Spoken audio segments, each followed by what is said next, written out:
హరి ఓం. ఈనాటి మంత్రము సుప్రసన్నాయై నమః.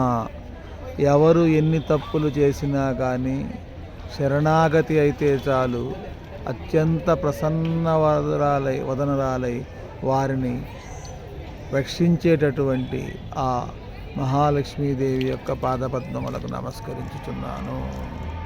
తల్లి ఉద్భవించినటువంటి పద్మ సరోవర ప్రాంతం నుంచి ఈనాటి మంత్రం చేయటం చాలా ఆనందంగా భావిస్తున్నాను.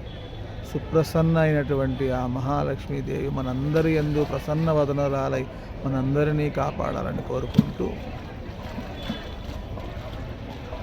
సుప్రసన్న అనేది మంత్రం యొక్క అర్థంలో యుద్ధకాండలో సీతాదేవి తన చుట్టూ ఉండి తనను ఇబ్బంది పెట్టిన రాక్షస స్త్రీలందరినీ కూడాను యుద్ధం తర్వాత కరుణించింది. అలా ఎవరు ఎన్ని తప్పులు చేసినా కానీ శరణాగతి చేస్తే సుప్రసన్నరాలే కరుణించే ఆ మహాలక్ష్మీదేవికి నమస్కరించుతూ ఓం సుప్రసన్నాయై నమః, ఓం సుప్రసన్నాయై నమః, ఓం సుప్రసన్నాయై నమః.